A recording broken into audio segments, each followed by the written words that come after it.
Jesu unonyevera vadzidzi vake. Nyaya iyi iri pana Marko 12v38-40. Zvino pakudzidzisa kwake wakati, chenjerai vanyori vanoda kufamba nenguo refu nokukwaziswa padare nezvigaro zvepamberi mumasinagoge nenzvimbo dzapamberi pamitambo, vachiparadza dzimba dzechirikadzi, vachinyengetera neminyengetero mirefu. Ava vachatongerwa zvakaipa nokupfuurisa.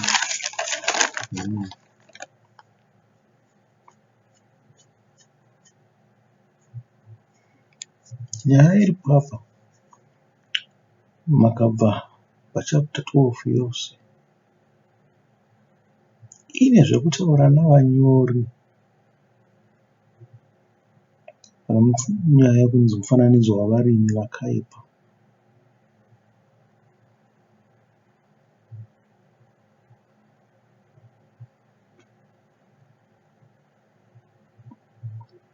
Makaenda pane kuripira Kesari mutero, pano kutaurirana navanyori.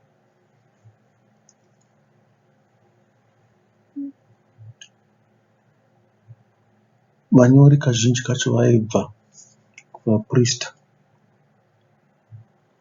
Hakuzi kuti kwanga kusina vamwe vanyori kwete, asi ndokwavaibva.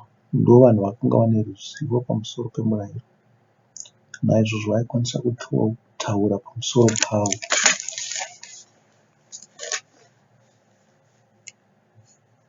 Makaenda kumurayiro mukuru munonzwawo nyaya iyoyo futi, kuti vanyori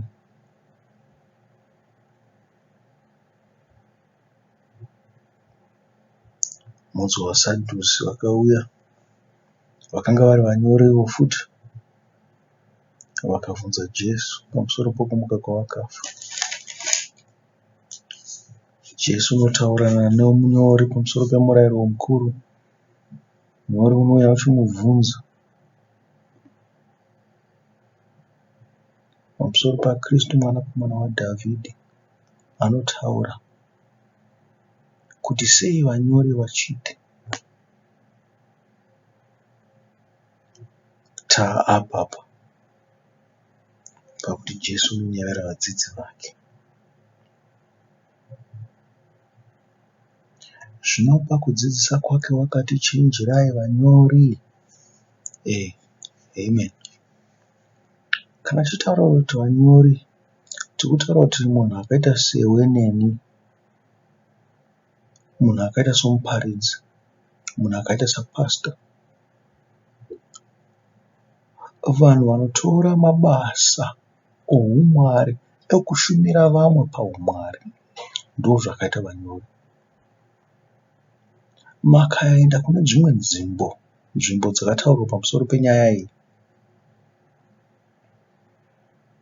kuna Mateo 23:1-12 naLuka 20:45-47, panotaurwa zvekunzi vaFarisi. Rangarirai kuti pandanga ndichiti vaFarisi zvinoreva chii? Imimi munotenda kuti pane kumuka kwavakafa, munotenda kuti Jesu wakamuka kuvakafa, munotenda kuti kune ngirozi, munotenda kuti kune denga. Zvose izvi muri kuzvinzwa, zvinokuitai vanyori navaFarisi. Saka zviri kunzi chenjerai vanyori. Kana zvitonzi chenjerai vanyori, hazvisi kureva kunzi chenjerai vaFarisi vakanga varipo panguva yaJesu, kwete. Zviri kurehwa isu tinotenda, nzira yatinoparidza nayo nezvatinotaura. Zvikanzi vanhu vanofanirwa kuzvingwaririra. Fungisisai kuti aitaura navadzidzi vake akati chenjerai vanyori. Neimwewo nguva vadzidzi vake vakava vanyori. Ndosaka tine magwaro atinowana eNew Testament. Ndosaka tine magospel atinawo. Murikuzviona, zvakaitwa navanyori. Vanyori iva vakanga vari vadzidzi. Pauro ane mabhuku ake, ane tsamba dzake dzaakanyora. Dzimwe akanyora oga, dzimwe ainyorerwa. Ruka wakanyorawo dzimwe tsamba. Peter wakanyorawo dzimwe. Zvikanzi dzimwe nguva vainyorerwa navanhu. Asi zvinhu zvainzi zviri kubva pamiromo yavo. Johani pachake wakanyora ega. Wakanyora ega. Zvikanzi vaprofita vazhinji vakanga vari vanyori.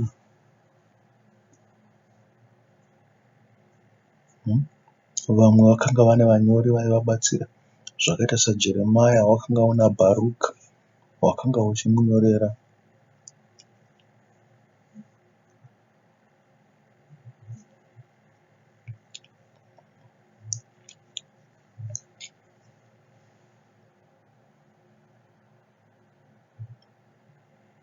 Ndo vari kunzi chenjerai vanhavo.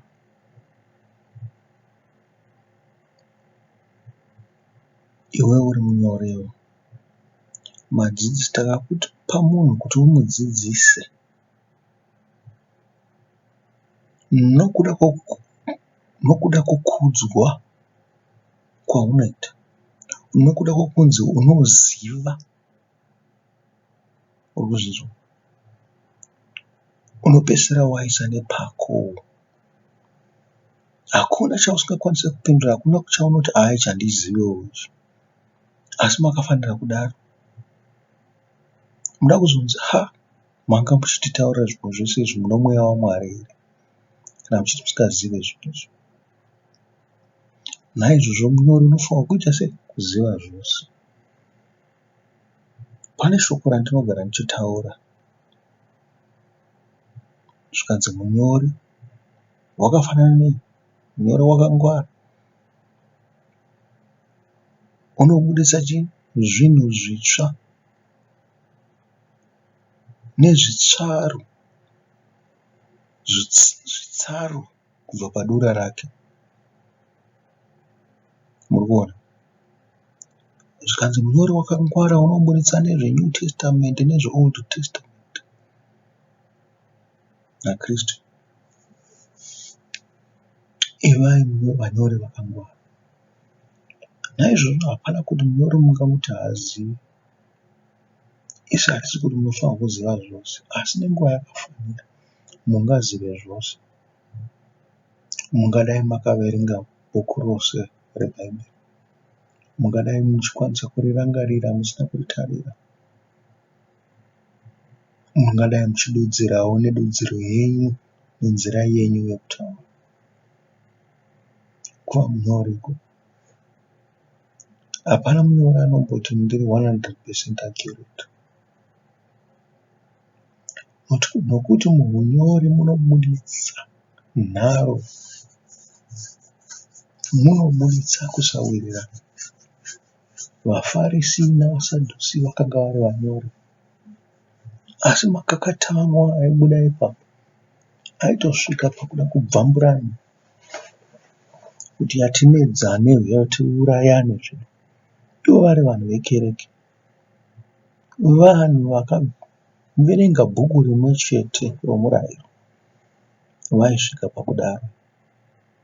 Vanga vasiri ivo vega, vanga patone mamwe mapato mairi akanga aripo, akanga ari maduku zvawo kuna vaFarisi navaSadhusi. Asi aya ndo makuru acho aigara munyen'enana nokurwisana. Ndisi tiri right, ndisi tiri right. Kristu kuti chenjerai vanyori. Ndina mabhuku edudziro andakanyora.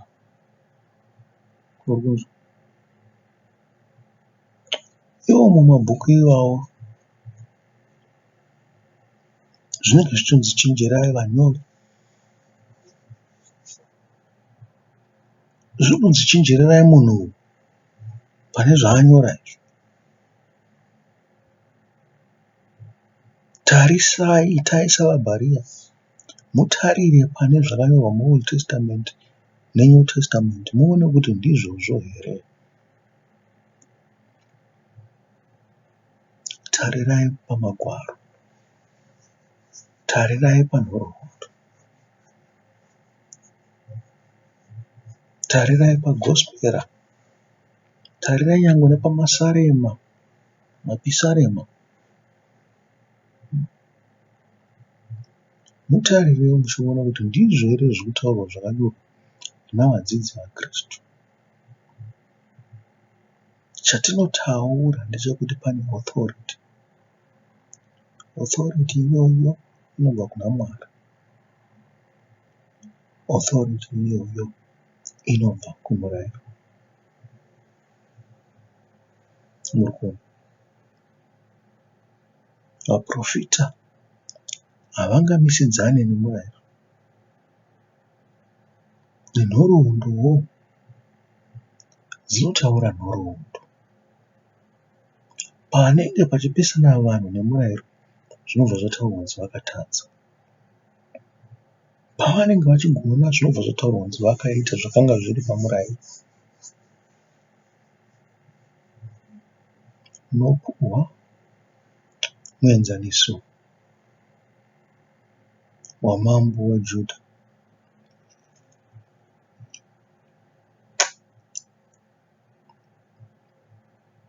Baba vake vakanga vaurawa nehama dzake dzakanga dzaurawa zvichida naAtaria, kana kuti vakanga vauraiwa navamwe vanhu vakanga vavamukira. Ndoda kufunga zita remunhu ramamba uyu, asi rinotanga naJ. Makatarisa pana madzimambo anotanga naJ aJudha, mungaona nyaya iyi. Anenge Joashi.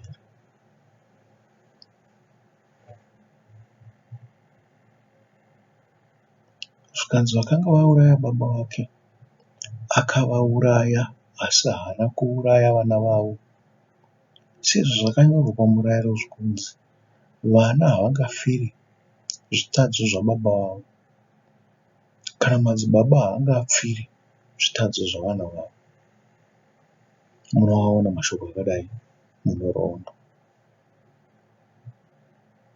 Kutarisa kunoona kuti nhoroondo dzinenge dzichiti kudai. Takafanira kuita savabheria, kuti pane chatinenge tanzwa tokurumidza taenda kunotarira magwaro, takaona zviri izvo tobatisisa chinhu ichocho. Tanyeverwa. Takaona zviri kuenda nepamwe, hazvina basa izvo. Zvakafanana nemuprofita unoreva nhema hatichengetedzi vanzwa ivavo. Mangwana tichanzwa futi achitaura, muparidzi, tonotarisa futi toona zvisiri izvo, topedzisira tisamuteerere zvachose. Zvingaita kuti nhasi wakanganisa zvishoma, toona kuti akanganisa. Next week tonzwa achitaura, toona kuti adzokera pagwara. Hazvirevo kuti takutomutrasta zvokuti hatifanirwa kucheka magwaro, kwete. Nguva nenguva yaanotaura, isu tichaenda tichinoona kuti magwaro ndizvozvo here. Tigofungisisa nekumedhitera pamusoro pazvo. Dzimwe nguva zvingabude zvine imwe hanza. Muri kuwana.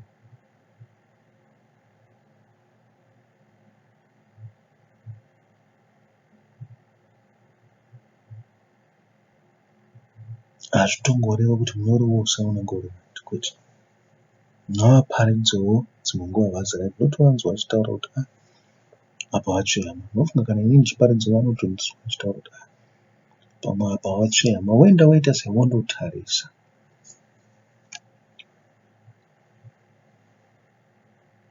Nokuti zvinoita kuti mapasita atikurumidze tichataura kuti vakanganisa.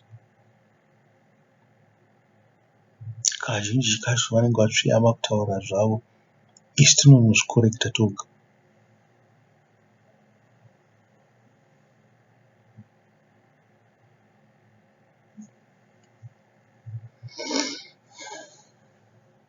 Munhu wose unoparidza, munhu wose unotungamirira, une chekuita nekugoverwa kweshoko raMwari kune mumwe munhu, munyori. Naizvozvo kana muri vaKristu vanoita basa ravo chairo sezvavakatemerwa naMwari, muri vanyori. Munonyora nhoroondo dzokuparidza kwenyu moga. Hazvirevi kuti urikuisa papepa izvo zvawataura dzitori nhoroondo zviri kutorekodwa samwe izvozvo. Ziva kuti zvose zvamunotaura zvinorekodwa. Hapana chinoraswa chamashoko enyu. Asi dai vaizorekodha futi zvendangariro dzemufungo wenyu, vanhu vazhinji vaikatyamarara nekutyiswa chaizvo. Kuti vanhu vanofunga zvakadai.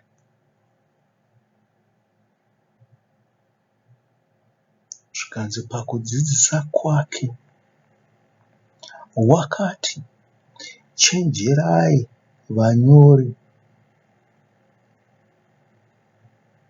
chenjerai vanyori. Isu kana tichitaura tinoti chenjererai vanyori.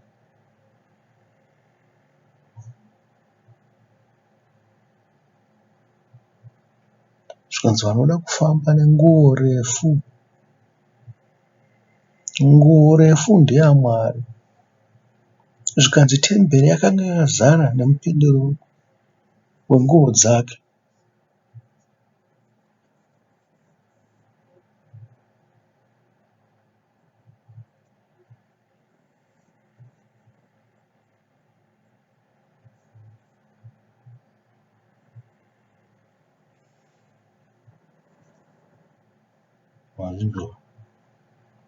Zvikanzi temberi yakazara nemupendero wenguo dzake.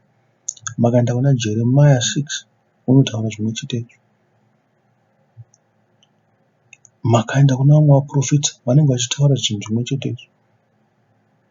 Makaenda kuna vamwe vaprista vanenge vachitaura zvinhu izvozvo. Saka vaprista kupfeka nguo refu ndokuda kuzviidza saMwari.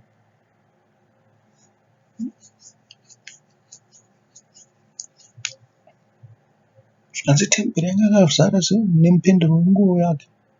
Ivo vakuda kuzadzawo kuti vanoita semawedding dress anofamba achinzvenzvera. Nguo refu yakasvika kuzasi dzasi kumakumbo.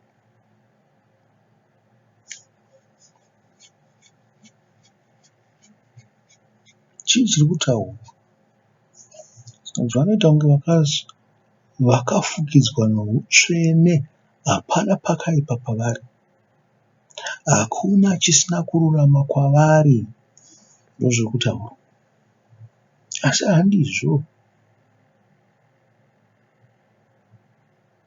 Handizvo. Kungori kupfeka kwokuti vaone kufamba vachibvisa nyadzi, kwokubata vanhu kumeso. Chiripo chaizvo chaizvo ndechekuti havana utsvene nekururama.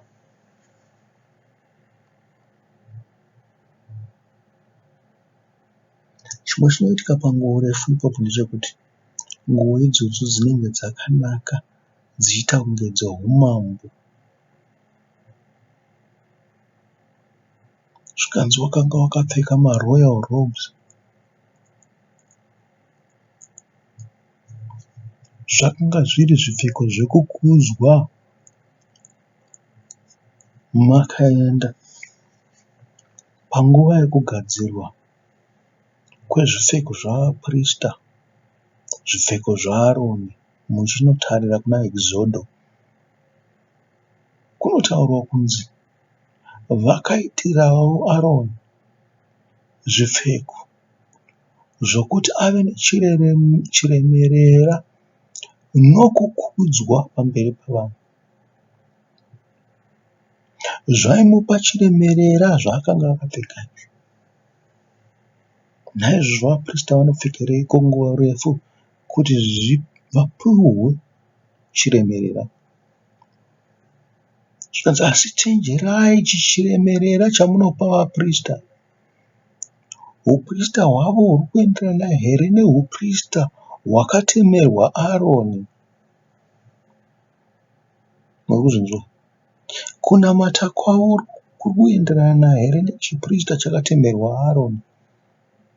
Nekuti uprista hwaAroni huri pasi pemurayiro, hune murayiro inofanirwa kutevedzerwa.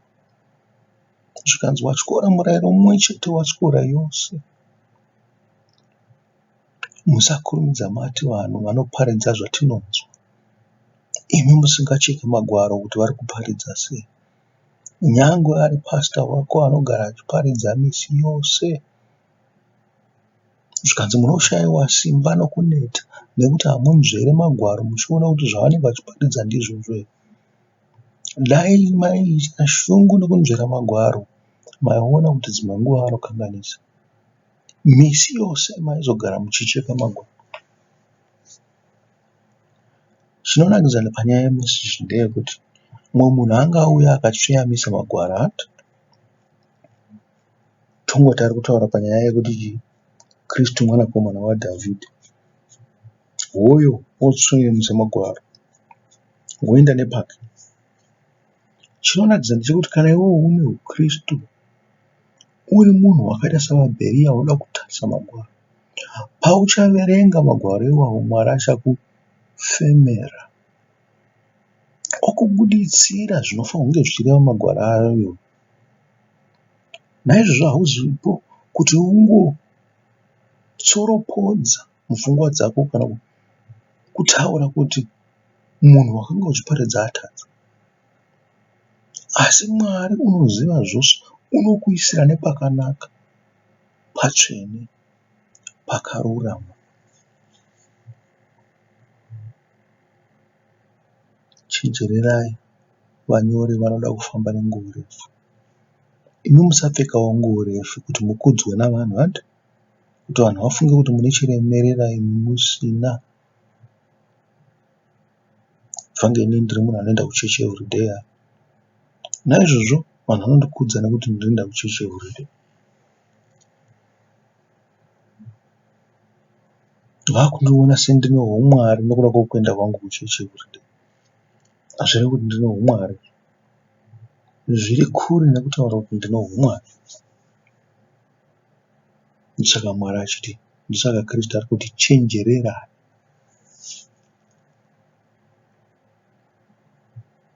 Zvikanzi nokukwaziswa padare.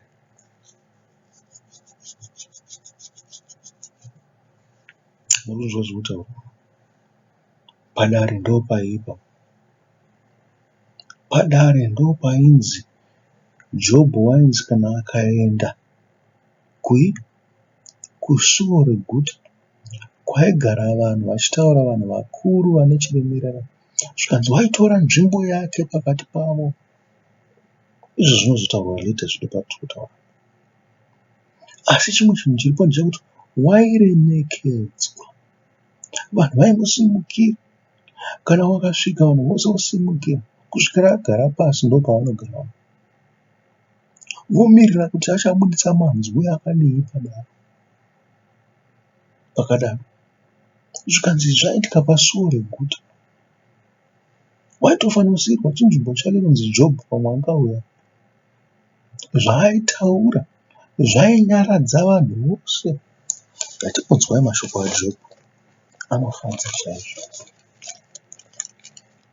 Dai ndikakurumidza kupa vanhu kuti ndisapedza nguva. At least zvobhurani mhonzo zvacho. asi anenge akutsoropodza.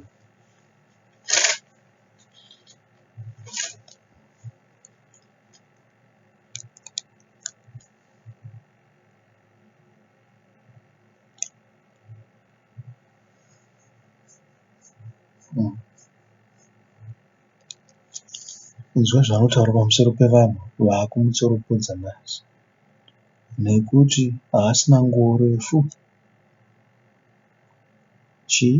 haachakwaziswa padanho. Asi zvino vaduku kwandiri, chapter 30 yaJobho, vanondiseka, ivo vandaishora kuisa madzibaba avo pambwa dzamapoka angu. Simba ramaoko avo ringandibatsireiko? Ivo vakapererwa nesimba kwazvo, vaonda nokushayiwa nenzara, vanotetena ivhu rakaoma murima, ramatangwaza nokuparadzwa, vanotanha zvinovava pamakwenzi. Midzi yomurara ndizvo zvokudya zvavo, vanodzingwa pakati pavanhu, vanovasoverera sembavha, vanofanira kugara pamupata yakasviba, pamakomba enyika namatombo, vanorira pakati pamakwenzi, vanounganira pasi porukato. Ndo vana vamapenzi zvirokwazvo, vana vavanhu vakaipa, vakadzingwa panyika vachirobwa. Zvino ndava chiimbo chavo, ndava shumo yavo. Vanondisema, vanomira kure neni, havaregi kupfira mate pachiso changu. Nokuti iye vakasunungura rukungiso rwake akanditambudza, vakarasha tombo pamberi pangu.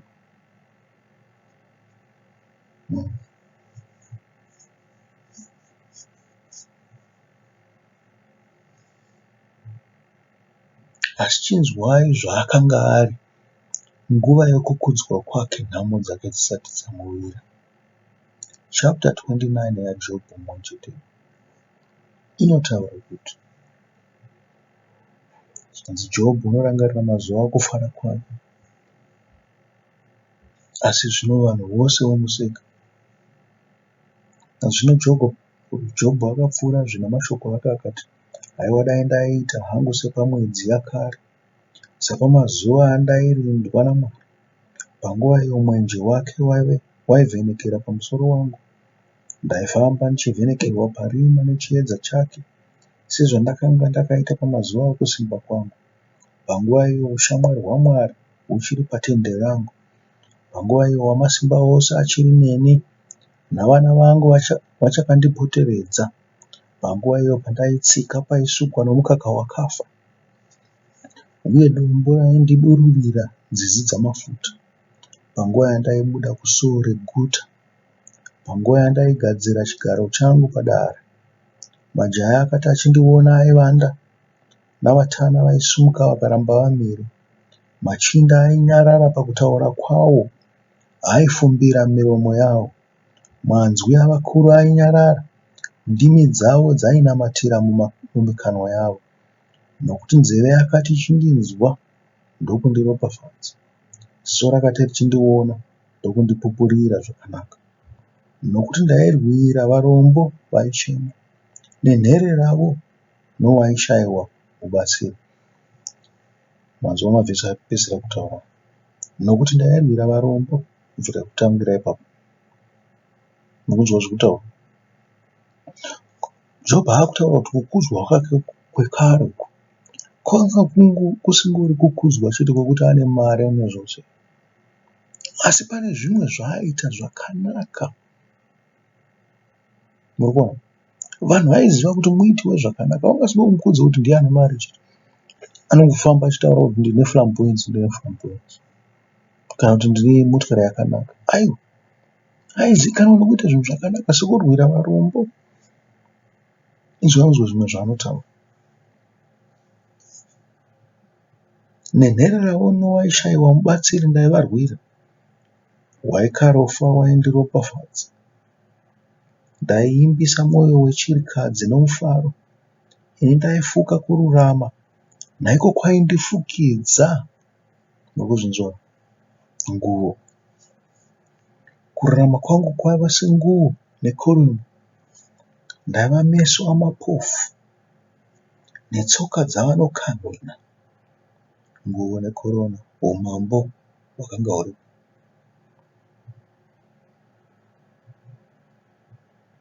Ndaiva baba vavaishayiwa, ndainzvera mhaka yewandakanga ndisingazivi.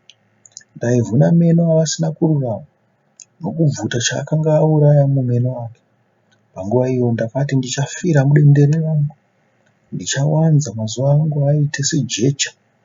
Mudzi wangu wakatandavara kusvikira kumvura, dova rinovata usiku hwose padavi rangu. Kukudzwa kwangu kunoramba kuri kutsva, uta hwangu hunoramba huchivandudzwa muruoko rwangu. Dzimwe nguva unofunga kuti zvinhu zvose zvaunazvo zvekufamba izvi zvichangoramba zviripo kusvikira mazuva ako ose apera. Jobho aitotaurira kuti pamazuva ake anoramba achikudzwa chete. Haana kuti Mwari wakaronga kumuidza, nekuti wakanga uri munhu unogara zvakanaka. Vanhu vainditeerera nokundimirira, vainyarara kana ndichivarayira. Havaizataura zve kana ini ndareva mashoko angu. Kutaura kwangu kwakadonhera pamusoro pavo. Vaindimirira somunhu unomirira mvura. Vaishama miromo yavo sounoshamira mvura yokupedzisira. Ndaivasekerera kana vasingatsungi. Havana kudzima chiedza chechiso changu. Ndaivasanangurira nzira yavo, ndikagara sashe wavo. Ndaigara samambo pahondo, somunhu unonyaradza vanochema. Amen. Tidzokere zvedu kumagwaro edu. Nokukwaziswa padare. Tingaendera mberi nekutsanangura nokukwaziswa padare. Kuremekedzwa, kuzikanwa kunzi vadare vauya. Watanga takamirira kuita zvinonzi ndiwe muridzi wemutambo. ZvaJobho zvakanga zvine chikonzero chekukudzwa chakanga chakanaka. Asi pane vamwe vanhu vanoitirwa izvozvo vasina, vari pasina. Muri kuzvinzwa?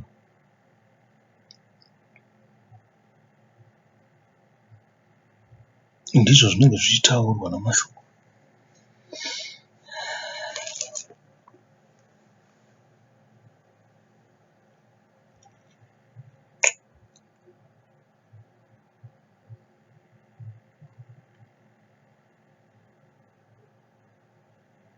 Vachenjererei, ndozvinotaurwa naKristu. Vachenjererei vanyori. Dzonga wakangoona uchikudzwa navanhu ka? Itya. Nekuti Mwari unoti vachenjererei. Mukukudzwa navanhu ndokunobvawo kuzvikudza. Wakarasa mwero wakabva paumwari. Zvichenjererei iwo woga kuti vanhu havasi kungokudza nekukuemera nguva dzose. Ita zvakanaka. Zviri nani kutendwa pamusoro paunenge waita, pamusoro pechinhu chaunenge waita, pane kungokudzwa, kungonzi munhu anokudzwa. Kukudzwa hakuna kunaka. Nezvigaro zvepamberi mumasinagoge. Amen. Tinogara pazvigaro zvepamberi mumasinagoge. Why uchitora chigaro chepamberi mumasinagoge? Ungouya ugariswa ipapo. Sinagoge haina kutaurwa here kunzi munhu unenge uda kuva mukuru mukati mesinagoge unofanira kunge uri mushumiri?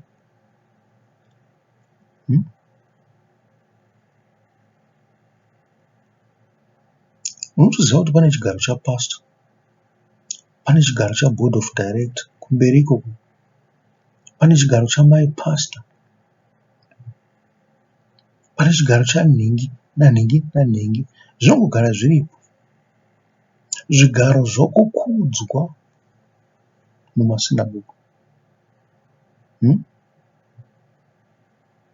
Anoremekedzwa achipinda muchechi yaMwari kuti azogara pachigaro chokukudzwa. Zvakamboitika kupi izvozvo? Ndaitoziva inini kuti mukereke anga aripo kudhara. Vanhu vaitomhanyira kuti vanogara pazvigaro zvepamberi kuti vanzwe shoko. Dzimwe vanenge vakurumidza kuuya. Ndaitoziva kuti pane mamwe madhara aingogara kumabhenji kwekupedzisira. Vamwe vanhu vose vaitopinda kumberi. Madhara ogara kwekupedzisira. Kumadzimai ako ndoko aitoita kuti madzimai agara kumberi. Vamwe vose vasina basa zvakanyanya vaigara kumashure. Asi zvakaitika kuti mamwe madzimai akapedzisira agara kumashure-shure. Kuti vamwe ngavaende pamberi.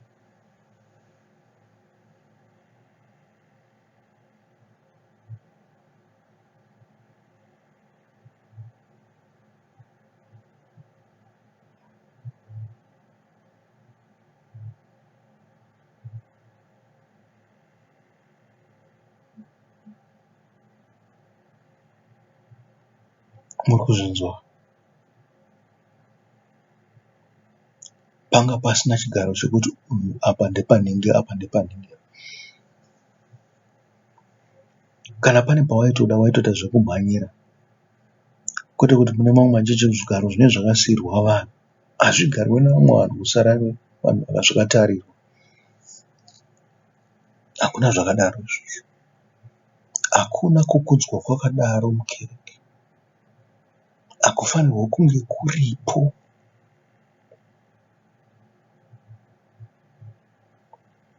Johani naJakobho vakataurirwa naKristu kuti hakuna akagadzirwa zvigaro izvozvo. Zvinoitwa naMwari chete. Ini handina simba rekuti ungapote uchigara uku neuku, kurudyi kwangu kana kuruboshwe kwangu. Naizvozvo musakambira zvigaro zvemukereke.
Ndambobvunza chimwe chinhu vanhu voyo. Zvinongoita kuti ungotanga kurota munhu. Ungotanga kurota nezvake so. Wanga usingambofunga kana.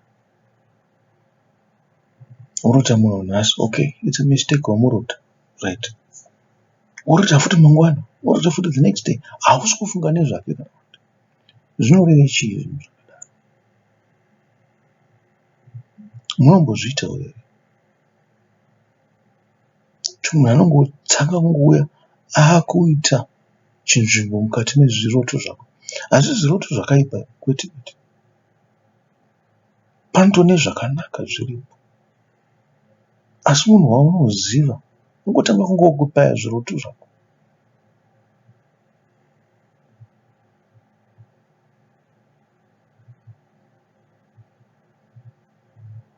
Ano kuti vamweni munobva matofunga kuti uroi ihwo.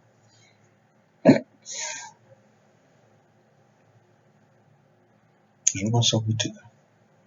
Zvinokwanisa kuti unotanga kurota munhu wakutomuda nokungomurota chete. Hausitotaura naye, hausitoita sei. Unorota uchimuuraya. Wakutomuvenga. Haunombobvira wambotaura naye kana kumbopisana naye kana nezvimwe.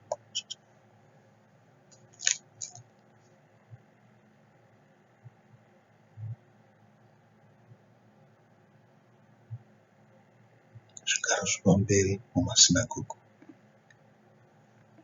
nenzvimbo dzapamberi pamitambo.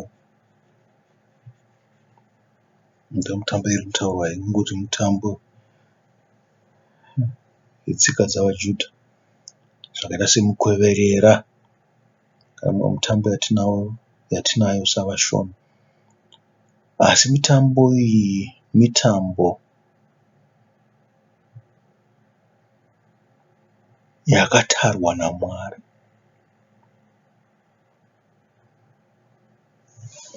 Urikuzvinzwa? Makatarisa kudaro, ndoda kuti murangarire mazuva aSamueri achiri mutongi paIsraeri.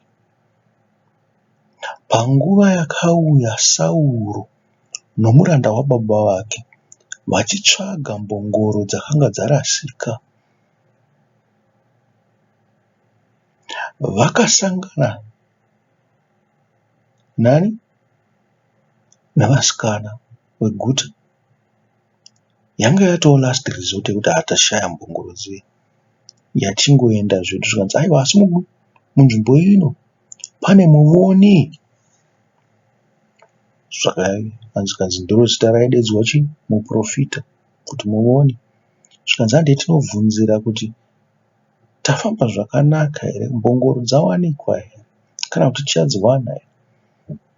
Zvikanzi tosiye tamupawo chimwe chinhu chokuti tabvunza. Vakasangana nevasikana vachingopinda muguta iroro. Zvikanzi aiwa, kumba kwomuvoni ndekupi?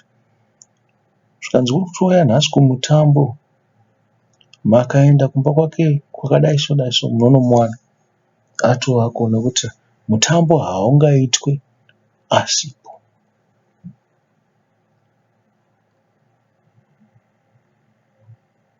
Varume vaya vakaenda kumba kwomuvoni vakandosangana nemuoni. Muoni akaziva kuti ndiye munhu akanga atumidzirwa naMwari kuti agozova mambo waIsraeri. Zvikanzi kutoo nenzvimbo yako yakagadzirirwa kumutambo, unofanirwa kuuya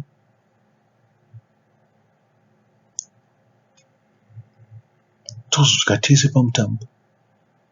Chinzvimbo chomuoni changa chakagadzirirwa, chinzvimbo chaSauro chakagadzirirwawo. Murikuona, zvakanga zviri zvinzvimbo zvokugara patafura zvokudya kana vapedza mutambo. Zvikanzi havangadyi muoni asipo. Uyezve vakanga vasingabayiri muoni asati asvika. Zvakanga zvisingaiti. Ndiye wakanga wakaita semuprista mukuru Samueri, wakanga uri muprofita, mutongi nomuprista mukuru. Inyaya yezvigaro yatiri kutaurirwa. Pamitambo imi munoti kudii pamusoro pazvo? Izvi kunzi nzvimbo dzapamberi pamutambo zvakafanana here? Places of honor. Mambo akafanirwa kupuhwa chigaro chepamberi. Hongu ndimambo. Ko imi vanhu zvenyu,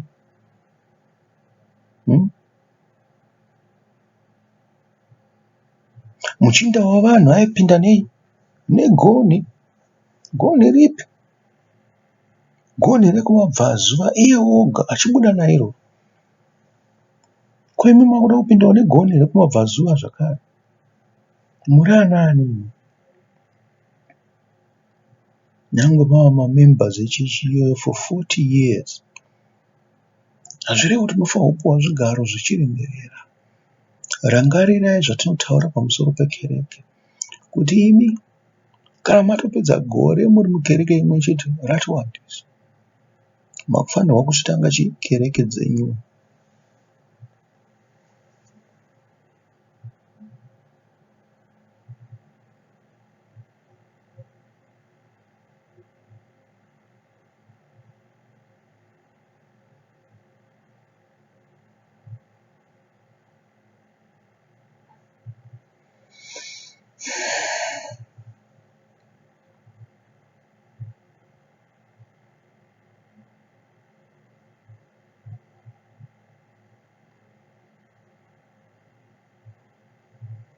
muruzvinzwa.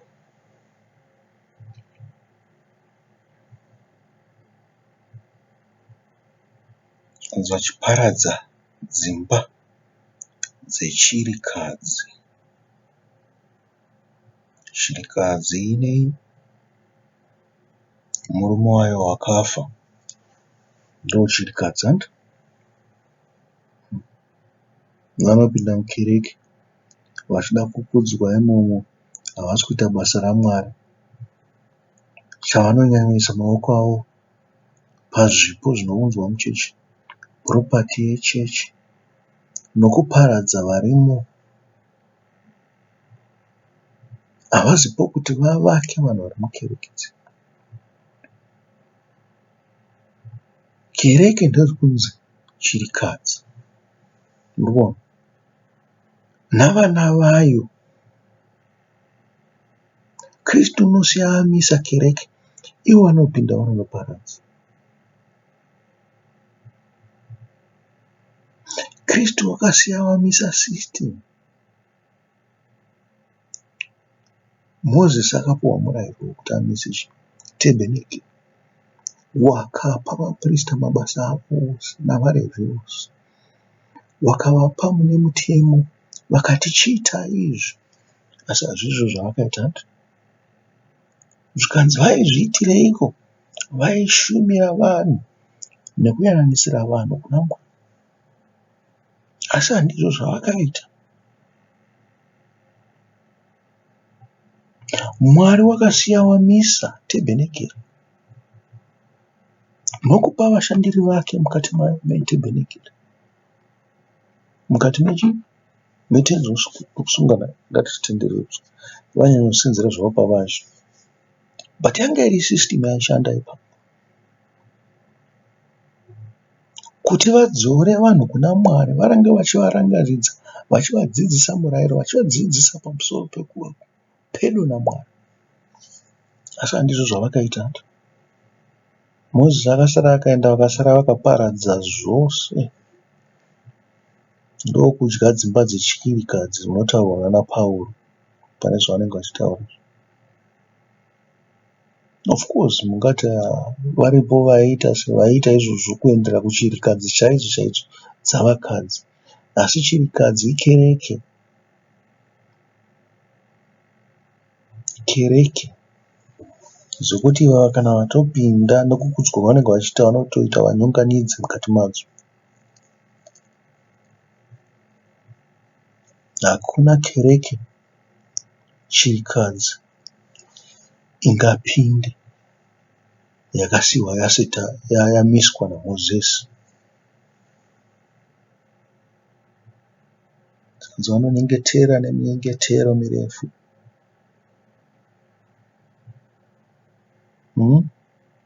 Kuita zvinhu zvekuti ngationekwe zvino. Kuita zvinhu zvekuti ngezvekunzi vari pedyo naMwari chaizvo. Vachitaura zvose zvavanoziva. Hakusi kuita munyengetero murefu kwakaipa, kwete. Munyengetero murefu yakanaka chaizvo. Unozviitira here munyengetero murefu? Kana zvinongoita pane vamwe. Nzira yandichakudzidzisai nayo nzira yakunamata munyengetero murefu. Asi kana makuuita imimi, munenge muchiuita makawanda. Kristu unogara kutaura kuti garai muchinyengetera. Zvakanaka kuti munyengetere nekuzoita sei? Nokutsanya. Naizvozvo zvinokudzawo chinhu chimwe chete ichocho. Toda kuti muite munyengetero murefu pamwe chete. Kwete zvokuda kuonekwa kunzi ndiwe unogona kunamata, kwete. Asi zvakafanira nezvakatemwa naMwari ndozvamunofanira kunge muchiita pamunyengetero iyi. Hazisi kuti pedza zuva rose uchinamata vamwe akateerera, kwete. Iwe unonamata nepako. Zviri sanctioned.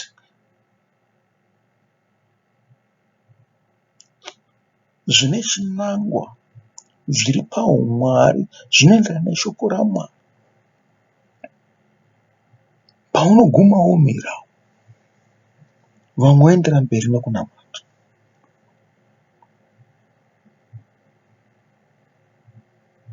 Minyengetero murefu yakanaka, asi itirai moga muri kumba kwenyu minyengetero murefu.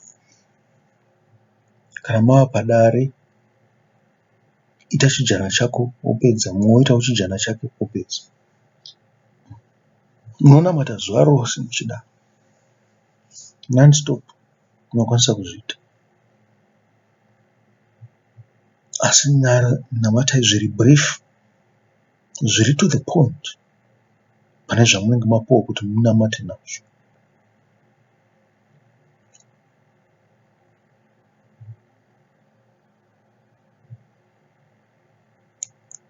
Kana muchida kuzonopamhidziramo munamata zvenyu kumba maamuka.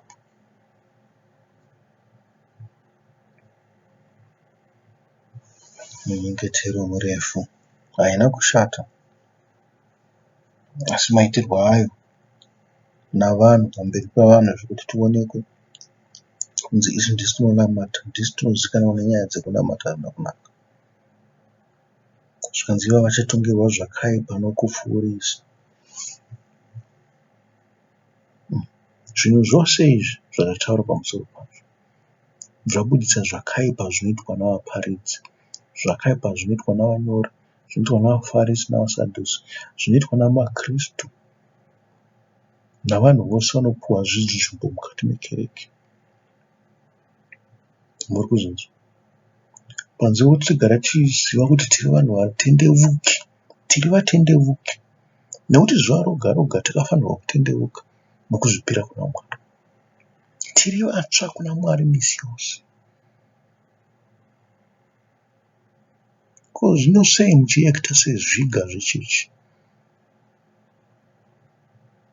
Makatozvipa apuruvha kuna Mwari kare kuti isu takuzikanwa naMwari, isu ndisu tiri pedyo naMwari. Vamwose havana basa nekuda kwezvigaro zvamunazvo.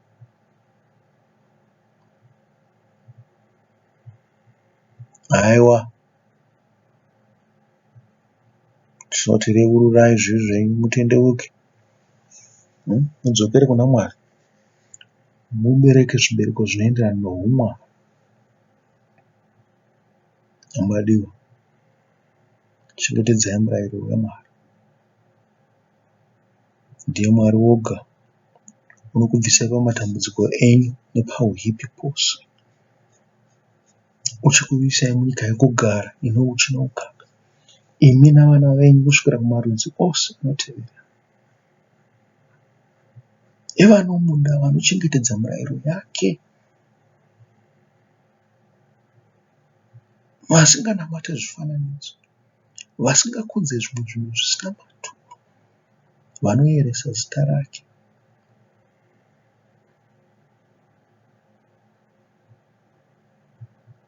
Vanokudza zita rake, vanoziva kuti rine simba neshoko rake rine simba, vanochengetedza runyararo nerugare,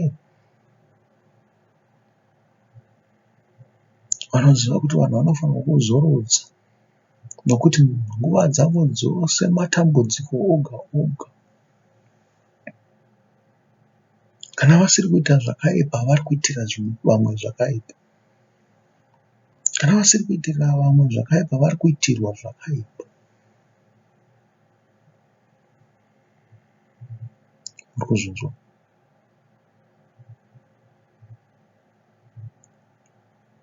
Vari kuuraya kana kuurayiwa, vari kubirwa kana kubira, vari kuitira vamwe upombwe kana kupombwa. Ivo vari kureva nhema kana kurevererwa nenhema, kana kuti vari kureverera nenhema, vari kureverera nenhema nevamwe vanoreva kwavari. Vari kuitirana ruchiva nokuchochorana. Nyika izere neuipi neupofu, nyika izere neuori. Dzokai pana Mwari, reurirai zvivi zvenyu mutendeuke, mubuditse muchero unoenderana nekutendeuka. Vadiwa ndinokutendai nenguva yatave tose. Kuti Mwari agare nemi aise kutya Mwari mamwe kubva zvino kudzamba kusingaperi, kusvikira tichisangana zvakare. Mwari ngave nemi. Garai zvakanaka. Ndiri wenyu Paridzano.